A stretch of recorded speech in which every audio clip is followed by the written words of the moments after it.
Honorable Prime Minister, Sir, Rupesh Kashyap, hailing from Bastar district of Chhattisgarh, is known for his distinctive tribal art, the enchanting Chitrakoot waterfalls in the finest quality of bamboo. Rupesh is present here with us and needs your advice on a topic that is of vital significance. Rupesh, please ask your question. Good morning, Honorable Prime Minister Sir. My name is Rupesh Kashyap. I am a student of class 9th from Swami Atmanand Government English. Camera उस बच्ची पे लगाइए. हाँ.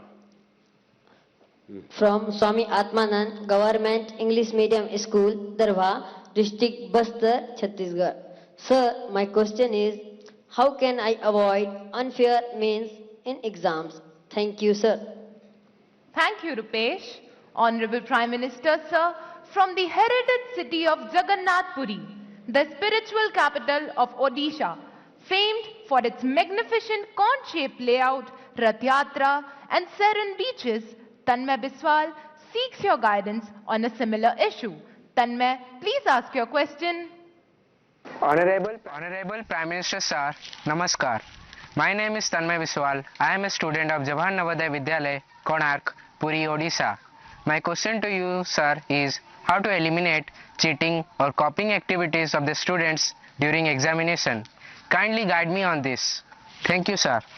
तन्मय, माननीय प्रधानमंत्री जी, रुपेश और तन्मय परीक्षा में अनुचित साधनों के प्रयोग से कैसे बचा जाए, इस विषय पर आपका मार्गदर्शन चाहते हैं. श्रद्धेय प्रधानमंत्री जी. मुझे खुशी हुई कि हमारे विद्यार्थियों को भी ये लग रहा है कि परीक्षा में जो गलत प्रैक्टिसेस होती हैं, माल प्रैक्टिसेस होती हैं, उसका कोई रास्ता खोजना चाहिए. खास करके जो मेहनती विद्यार्थी होते हैं, उनको जरूर इसका बहुत ही चिंता रहती है कि मैं इतनी मेहनत करता हूं और ये चोरी कर करके, कॉपी कर करके, नकल करके अपना गाड़ी चला लेता है. पहले भी शायद चोरी तो करते होंगे लोग, नकल तो करते होंगे, लेकिन छुप छुप करके करते होंगे. अब तो बड़े गर्व से कहते हैं कि आज सुपरवाइजर को बुद्धू बना दिया.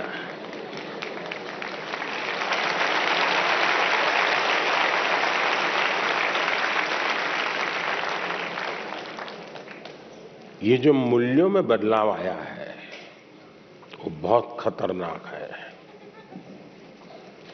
और इसलिए समाज एज सच ये हम सबको सोचना होगा. दूसरा अनुभव आया है कि कुछ स्कूल या कुछ ऐसे टीचर्स जो ट्यूशन क्लासेस चलाते हैं, उनको भी लगता है कि मेरा स्टूडेंट अच्छे तरह से निकल जाए, क्योंकि मैंने उसके माँ बाप से पैसे लिए हैं, कोचिंग करता था, तो वे भी उसको गाइड करते हैं, मदद करते हैं नकल करने के लिए. करते हैं ना? ऐसे टीचर होते हैं ना? नहीं होते? तो बोलिए ना. हाँ. और उसके कारण भी दूसरा मैंने देखा है कि कुछ स्टूडेंट्स पढ़ने में तो टाइम नहीं लगाते, लेकिन नकल करने के तरीके ढूंढने में बड़े क्रिएटिव होते हैं.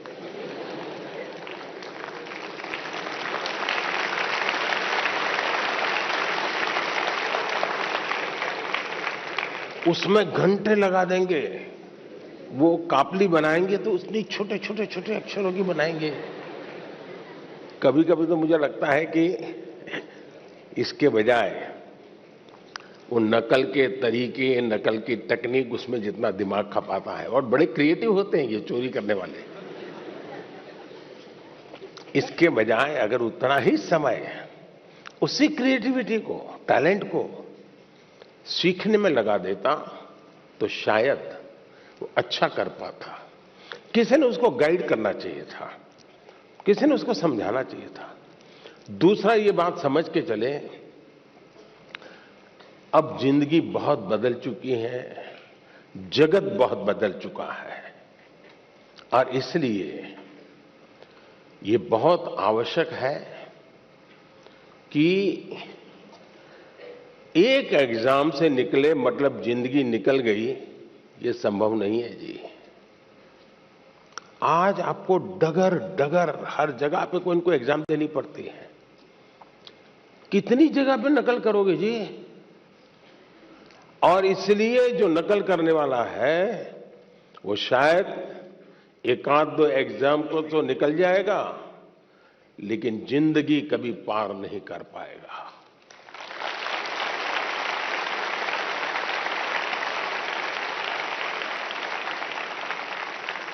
नकल से जिंदगी नहीं बन सकती है। हो सकता है एग्जाम में मार्क्स इधर उधर करके ले आए, लेकिन कहीं न कहीं तो क्वेश्चनेबल होगा ही। और इसलिए ये वातावरण हमको बनाना होगा कि एक आध एग्जाम में तुमने नकल की, हो गया तुम निकल गए, लेकिन आगे चल करके शायद तुम जिंदगी में फंसे रहोगे। दूसरा, जो विद्यार्थी कड़ी मेहनत करते हैं उनसे भी मैं कहूंगा कि आपकी मेहनत आपकी जिंदगी में रंग लाएगी।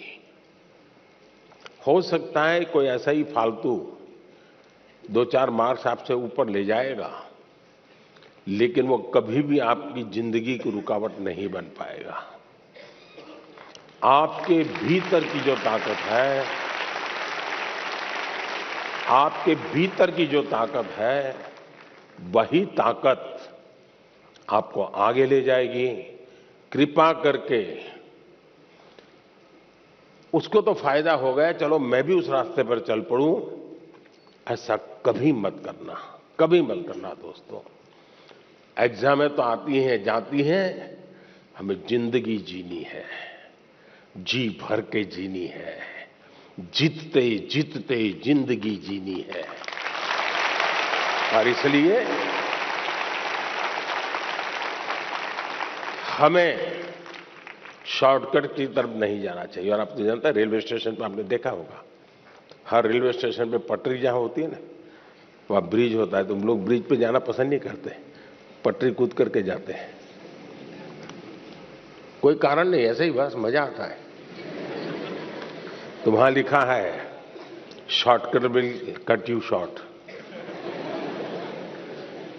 इसलिए कोई अगर शॉर्टकट से कुछ कर लेता होगा, आप उसके टेंशन को पालिए मत, आप अपने आप को उससे मुक्त रखिए, आप अपने पर फोकस कीजिए, आपको अच्छा परिणाम मिलेगा। धन्यवाद। धन्यवाद माननीय प्रधानमंत्री जी, आपके वचन सीधे हमारे हृदय में उतर गए हैं। आपका धन्यवाद। Honourable prime minister sir, from Palakkad, the land of paddy fields, where the gentle breeze carries the aroma of harvested crops and the sound of traditional Kerala music, Sujal K seeks your guidance. Sujal, please ask your question. नमस्कार आदरणीय प्रधानमंत्री महोदय, मेरा नाम तेजस सुजय है। मैं 9वीं कक्षा में केंद्रीय विद्यालय कंचिकोट, एर्नाकुलम संभाग का छात्र हूँ। मेरा प्रश्न यह है, हार्डवर्क और स्मार्ट वर्क में से कौन सा वर्क जरूरी है? क्या अच्छी परिणामों के लिए दोनों जरूरी हैं? कृपया अपना मार्गदर्शन दीजिए। धन्यवाद श्रीमान। Thank you, Sujal. Honorable Prime Minister sir. क्या सवाल था उनका? क्या पूछ रहे थे? सर, हार्ड वर्क के बाद। Hard work. Hard work. Hard work और स्मार्ट वर्क। हार्ड वर्क और smart work. Thank you sir. यार,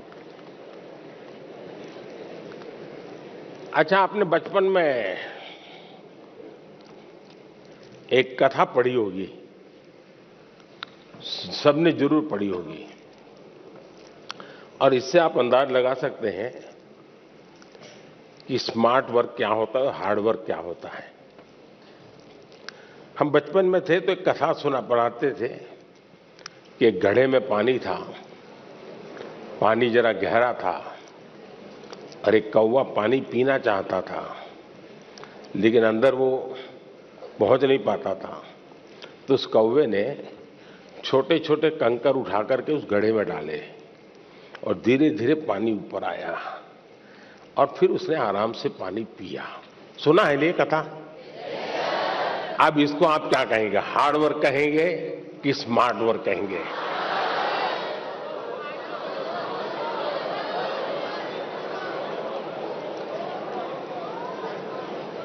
और देखिए, ये जब कथा लिखी गई ना, तब स्ट्रॉ नहीं था, वरना एक कौवा बाजार में जाके स्ट्रॉ लेके आता। देखिए, कुछ लोग होते हैं जो हार्ड वर्क ही करते रहते हैं, कुछ लोग होते हैं जिनके जीवन में हार्ड वर्क का नामो निशान नहीं होता है, कुछ लोग होते हैं जो हार्डली स्मार्ट वर्क करते हैं, और कुछ लोग होते हैं जो स्मार्टली हार्ड वर्क करते हैं।